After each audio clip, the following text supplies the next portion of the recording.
I know that I made videos and that we all talked about how awful Madame Web was, but nothing prepared me for how absolutely f***ing atrocious that movie is.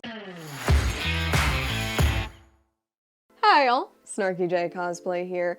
Yes, I know I said I wasn't gonna watch Madame Web because I wasn't gonna give them my money, but I wanted to go to the movies the other day, and so I decided I might as well watch this and see what all the fuss is about. Honestly, I was expecting dog shit. Like, the bar was basically on the floor in a pile of my dog's poop. And yet, the makers of Madame Web dug underneath that bar to disappoint me. Do you know how hard it is to disappoint me when I already think it's gonna be trash? This movie was genuinely one of the worst movies I've ever seen. And I'm not gonna do this as like a traditional review where I give it a rating and I discuss the score and I'm not doing that. This is therapy for me. You guys, welcome to my therapy session. I have to get this off my chest. First and foremost, the script feels like it was written by ChatGPT's slower cousin. The dialogue is clunky, it's poorly written, it's crap,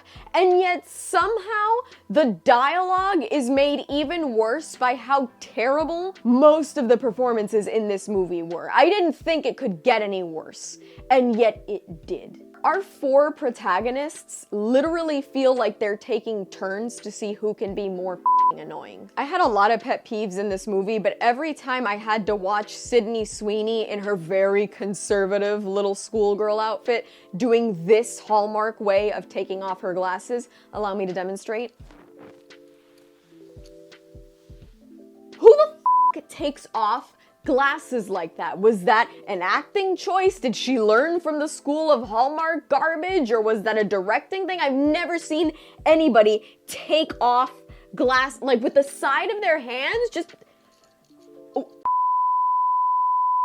I do also have to ask where the line between woke and stereotyping is. I hate using the word woke, but you guys know where I'm getting this from. Our one African-American character happens to be the sassy one with a chip on her shoulder, and our one Hispanic/Latina girl happens to be at risk of deportation, because all of us Hispanics are actively risking deportation at any given time. It's our trademark. And yet I can forgive those three, but the trophy for the worst, most insufferable f***ing character in this entire movie, of course, has to go to Cassandra Webb, being played, if you could say that, by Dakota Johnson. A round of applause for her for somehow delivering less than everybody else in this movie. She recently came out and said that it sucks to have been in something that's actively being ripped to shreds, but she can't say that she doesn't understand.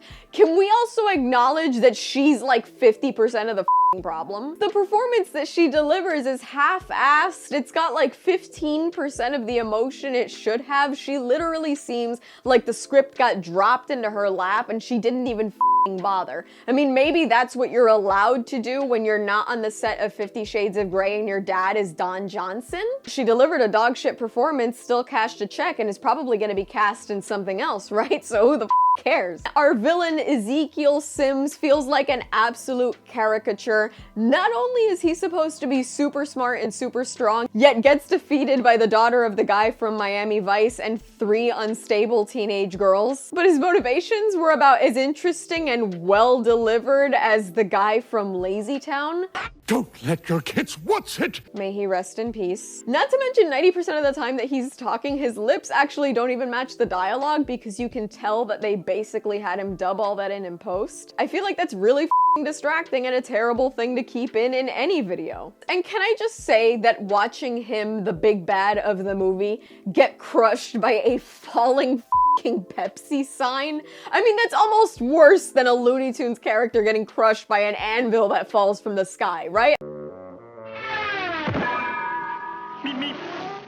I mean, we see the comedy in this, and can we talk about that? Can we talk about the product placement? Because not only does Pepsi basically save the day with the falling neon sign, but we also have this scene at the beginning where Dakota Johnson is invited to a baby shower. She somehow not only doesn't know how to act like a human being, but she essentially molests a Pepsi can for like 15 minutes. I don't have a Pepsi can in here because I don't drink soda, but I do have this manly indulgence candle that smells like 5 o'clock shadow. That's a candle for a lonely woman. But she's literally got like this Pepsi can and she's holding it like this where you can see the label, and then all she kind of does is like caress the lid and like kind of just turn it around, but never where you can't see the label. Like, dude, come on. It could be a little more subtle. It literally feels like they watched Shazam and saw the kids defeat the villain with Skittles.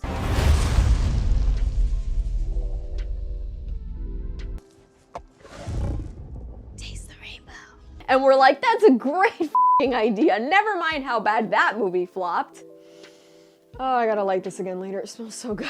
Also, this movie takes place in New York in 2003, just 2 years after the tragedy that was 9/11. Now, after 9/11, we basically had years of America at its most f***ing paranoid, and yet every cop in the city is completely useless and unable to track down Dakota Johnson. Okay, this movie was honestly just so bad. Madam Web wasn't even so bad, it was funny. It was just bad. So it was worse than Morbius because it wasn't even funny. It was worse than Venom 2. It was worse than the first Venom, which I argue was actually not bad. Sony has got to stop with this no Spider-Man content nonsense. It's time to stop! The only reason I'm gonna go watch Craven is because of Aaron Taylor Johnson. That man is scrumdiddly-ishous and I have nothing better to do.